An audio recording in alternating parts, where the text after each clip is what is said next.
करें। धन्यवाद। नमस्कार। कैबिनेट के मेरे सभी साथियों, फाइनेंस और इकोनॉमिक एक्सपर्ट्स, स्टेक होल्डर्स, देवी और सज्जनों, मैन्युफैक्चरिंग और एक्सपोर्ट पर यह बजट वेबिनार हर दृष्टि से बहुत ही महत्वपूर्ण है। आप जानते हैं, ये बजट हमारी सरकार के तीसरे कार्यकाल का पहला पूर्ण बजट था। इस बजट की सबसे खास बात रही, कई सेक्टर्स ऐसे हैं जहां एक्सपर्ट्स ने भी जितनी अपेक्षाएं की थी, उससे बड़े कदम सरकार ने उठाए और आपने बजट में देखा है। मैन्युफैक्चरिंग और एक्सपोर्ट को लेकर भी बजट में महत्वपूर्ण फैसले किए गए हैं। साथियों, आज देश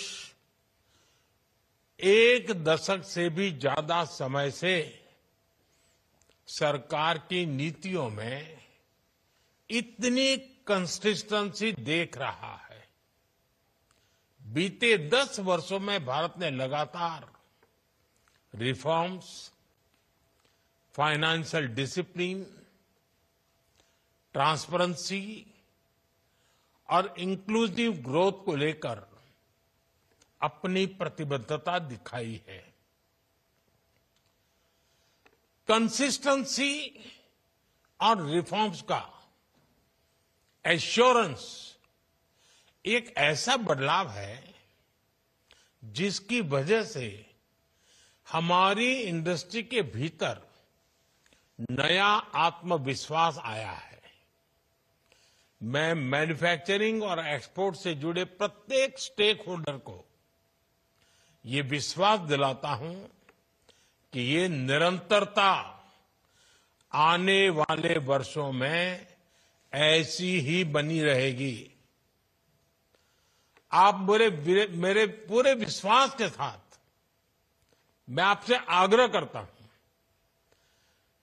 पूरे आत्मविश्वास से निकल पड़िए, बड़े कदम उठाइए। देश के लिए मैन्युफैक्चरिंग और एक्सपोर्ट, ये नए एवेन्यूज हमने ओपन करने चाहिए। आज दुनिया का हर देश भारत के साथ अपनी इकोनॉमिक पार्टनरशिप को मजबूत करना चाहता है। हमारे मैन्युफैक्चरिंग सेक्टर्स को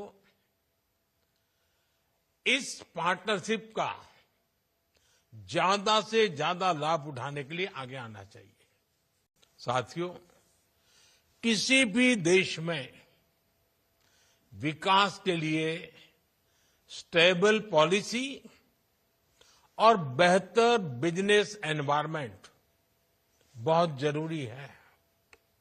इसलिए कुछ वर्ष पहले हम जन विश्वास एक्ट लेकर आए। हमने कंप्लायंसेस को कम करने का प्रयास किया।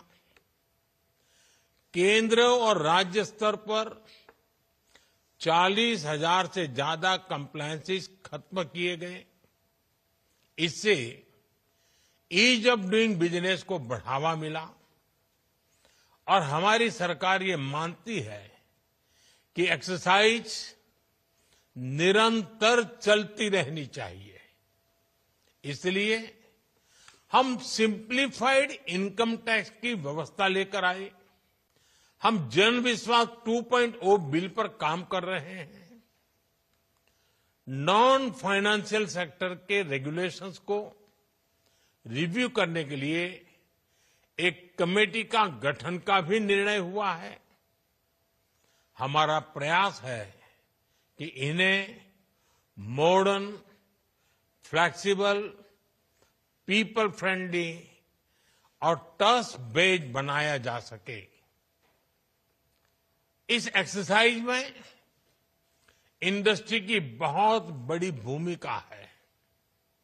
आप अपने अनुभवों से उन समस्याओं की पहचान कर सकते हैं जिनके समाधान में ज्यादा समय लगता है। आप प्रोसेसेस को और ज्यादा सरल बनाने के सुझाव दे सकते हैं। आप गाइड कर सकते हैं कि कहां पर टेक्नोलॉजी का उपयोग करके हम जल्दी और बेहतर परिणाम हासिल कर सकते हैं। भारत ग्लोबल इकोनॉमी के लिए एक ग्रोथ इंजन बना हुआ है, यानी भारत मुश्किल से मुश्किल हालातों में अपने रेजिलियंस को साबित कर चुका है। पिछले कुछ वर्षों में हमने देखा है कि जब सप्लाई चेन डिस्टर्ब होती है तो उसका असर पूरी दुनिया की अर्थव्यवस्था पर पड़ता है।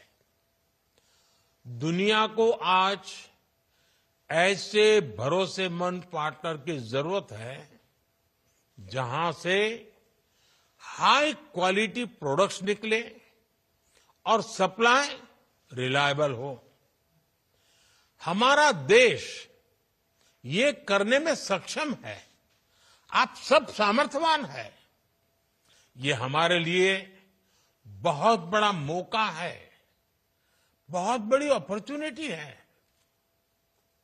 मैं चाहता हूं विश्व की इन अपेक्षाओं को हमारी इंडस्ट्री एक स्पेक्टेटर की तरह न देखे। हम दर्शक बनकर के नहीं रह सकते हैं। आपको इसमें अपनी भूमिका तलाशनी होगी, अपने लिए अवसरों को आगे बढ़ाकर तराशना होगा। पुराने समय की तुलना में आज ये कहीं आसान है। आज इन अवसरों के लिए देश के पास फ्रेंडली नीतियां हैं। आज सरकार इंडस्ट्री के साथ कंधे से कंधा मिलाकर खड़ी है। एक मजबूत संकल्प, ऑब्जेक्टिविटी के साथ ग्लोबल सप्लाई चेन में अवसर की तलाश, चैलेंज को एक्सेप्ट करना, इस तरह हर इंडस्ट्री एक एक कदम आगे बढ़े तो हम कई मील आगे निकल सकते हैं। साथियों, आज 14 सेक्टर्स को हमारी पीएलआई स्कीम का फायदा मिल रहा है। इस योजना के तहत 750 से ज्यादा यूनिट्स को मंजूरी दी गई है। इससे 1.5 लाख करोड़ रुपए से ज्यादा का इन्वेस्टमेंट आया है। 13 लाख करोड़ रुपए से ज्यादा का प्रोडक्शन हुआ है और 5 लाख करोड़ रुपए से ज्यादा का एक्सपोर्ट हुआ है। ये दिखाता है कि अगर हमारे एंटरप्रेन्योर्स, अगर उनको अवसर मिले तो वो हर नए क्षेत्रों में भी आगे बढ़ सकते हैं।